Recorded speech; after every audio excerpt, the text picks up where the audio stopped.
Men titrayotgan qo'llarim bilan testdagi ikkita qizil chiziqqa tikilib qoldim. Nafasim bo'g'zimga tiqildi. Ko'zlarimdan yosh tinmay oqardi. Bu shunchaki homiladorlik emasdi. Bu mening o'lim hukmim edi. Agar erim bilsa, u meni so'yib tashlaydi. Chunki u 3 yildan beri menga qo'l ham tekkizmagandi.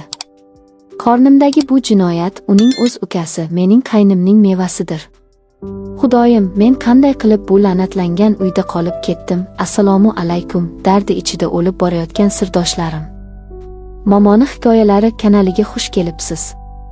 Bugun men sizlarga shunchaki xiyonat yoki ehtiros haqida emas, ojiz ayolning yolg'izlikdan qanday qilib qopqonga tushib qolishi va o'z qoniga o'tib ketgan mudhish bir sirni yolg'iz ko'tarishi haqida so'zlayman. Agar siz ham oila qafasida o'likdek yashayotgan bo'lsangiz, birovlarning hukmidan qo'rqib, ovozingizni ichingizga yutayotgan bo'lsangiz, bu hikoya qabaringizni yorib yuboradi. Videoni oxirigacha eshiting. Bu yerda men butunlay yalang'och ruhim bilan turibman. Like bosing, obuna bo'ling. Menga sizning daldangiz havodek zarur. Meni Guli deyishadi. Erim bilan turmush qurganimga 5 yil bo'ldi. Dastlabki yillari bizda ham mehr, tushunish bor edi. Ammo keyin u o'zgardi. U meni shunchaki uyda tekinga xizmat qiladigan qul, pishiruvchi, tozalovchi mashina sifatida ko'radigan bo'ldi. Ishdan keladi, ovqat yeydi, telefonga qaraydi. Yotoqda esa menga orqasini o'girib uxlaydi. Men uning ko'zlarida ayol emasdim. Oynaga qarab o'zimdan nafratlanardim. Men shunchalik xunukmanmi? Yoki qaridimmi deb ho'ngrab yig'lardim. Mening vujudim mehrga, birgina iliq pichirlashga tashna edi. Men tiriklayin quriydigan gulga aylangandim.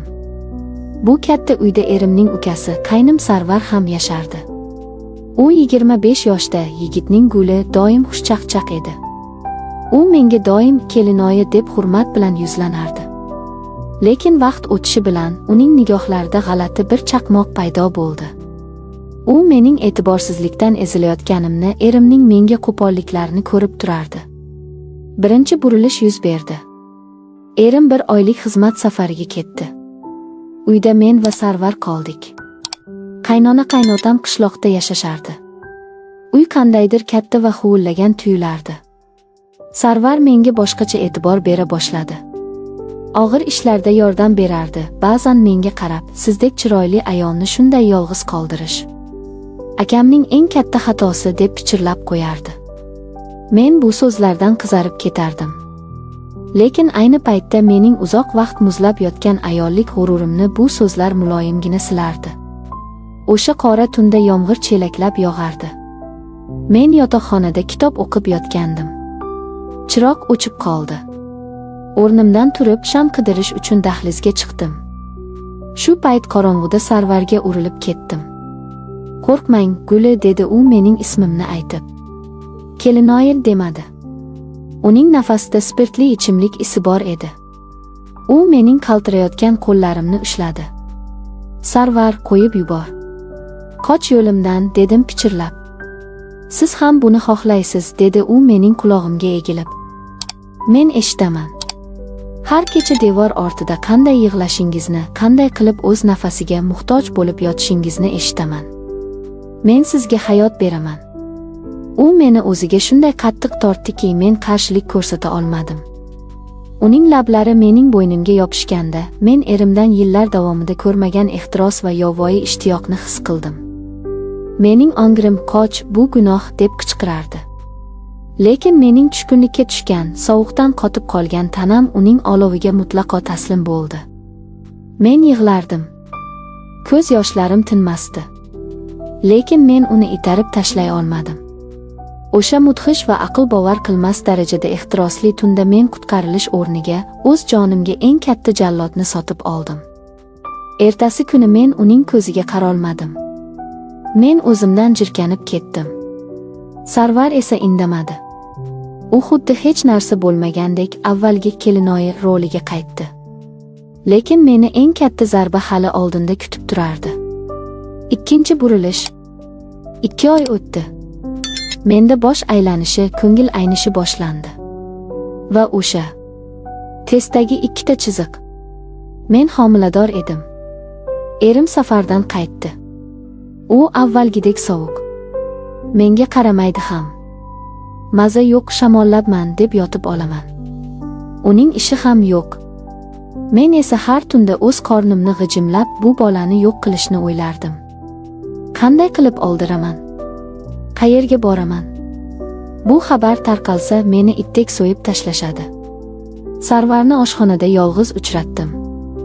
U choy ichib o'tirardi. Men homiladorman dedim men qaltirab, nafrat bilan unga qarab. Uning choynak ushlagan qo'li havoda qotib qoldi. U menga bir muddat tikildi. Keyin sovuqqonlik bilan dedi, men hech narsani bilmayman. O'zingizning xatongiz. Taqdir deysiz, qo'yasiz. Meni bu ishga aralashtirmang. Taqdir. Meni zo'rlab vujudimga o't qo'yib, endi buni taqdir deyishdimi? Men faryod qilib yuborishdan zo'rga o'zimni ushlab qoldim. 3-burilish. Men shifokor qabuliga bordim. Qanday qilib qutulish yo'lini so'rash uchun. O'zida yotibman. Shifokor monitorni menga qaratdi. Mana, qarang. Yuragi urib turibdi, dedi u. Gumbur. Gumbur. Kichkinagina, mushtdekkina jonzotning yurak urishi butun xonani tutgandek bo'ldi. Men ekranga qarab qotib qoldim. Ko'zlarimdan yosh otilib chiqdi. Bu mening bolam edi. U men qilgan gunohlarni bilmaydi. U faqat yashashni xohlaydi. Qanday qilib men o'z qonimni axlatga tashlayman? O'sha lahzada men bu bolani saqlab qolishga ont ichdim. Har qanday jazo evaziga bo'lsa ham. 4-burilish. Vaqt o'tayotgandi. Qornim sekinasta bilina boshladi. Men keng ko'ylaklar kiyardim.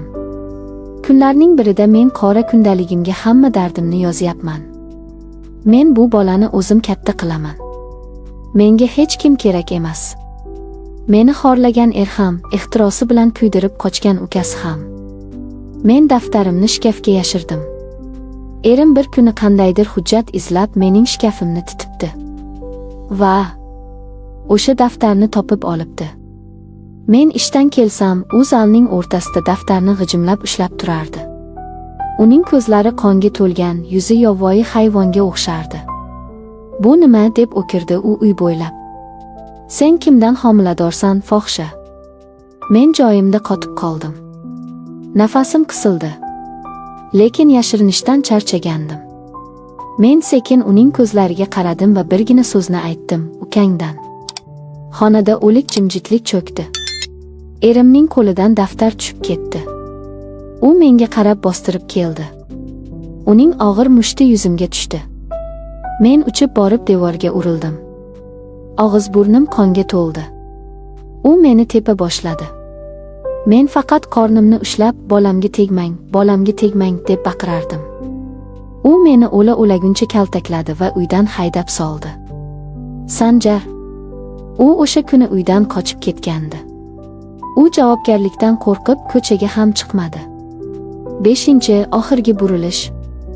Men yuz-ko'zim majag'langan holda uydan chiqdim. Qarindoshlarim meni la'natlashdi. Otam eshikni yuzimga yopdi. Men ko'chada hech narsasiz qoldim. Lekin menda qornimdagi umid bor edi. Men ijaraga uzoq qishloqdan kulba topdim. Issiqxonalarda ishlab mardikorlik qilib pul topar edim. Men hech kimdan yordam so'ramadim. Oylar o'tdi. Men yolg'iz o'zim, hech kimning yordamisiz oppoq tongda o'g'limni dunyoga keltirdim. Uning ismini Umid qo'ydim. U dunyoga kelganda yig'ladi, men esa kulib yubordim. Men la'natlangan edim, fohisha nomini olgandim, lekin men ona edim. Oradan 5 yil o'tdi. Bugun men o'z xususiy kichik tikuv sexiga egaman. O'g'lim Umidjonga qarab har kuni Xudoga shukr qilaman. U mening hayotimni vayron qildi deganlar adashadi. U meni uyg'otdi. Men avvalgi sovuq uyda qul bo'lib yashashdan ko'ra bugungi xorliklardan tiklangan ozod hayotimni afzal bilaman. Erim boshqa uylandi, lekin bolasi yo'q. Sanjar avariyaga uchrab nogironlar aravachasida qoldi. Men bu xabarlarni eshitib zarracha ham suyunmadim yoki achinmadim. Chunki meni ular qiziqtirmaydi. Hayot ba'zan bizni eng xunuk va sharmandali usullar bilan sinaydi. Lekin bu sinovdan qanday chiqishingiz faqat sizga bog'liq. Gunoh hammamizda bor. Ammo eng katta gunoh bu o'z qoniga, o'z farzandiga xiyonat qilishdir. Ayollar, hech qachon birovning sovuq e'tiborsizligi sizni noto'g'ri qo'llarga ishonib topshirishiga yo'l qo'ymang. Agar yolg'iz qolsangiz ham po'latdek qattiq bo'lishni o'rganing. Men buni uddaladim. Siz ham uddalaysiz.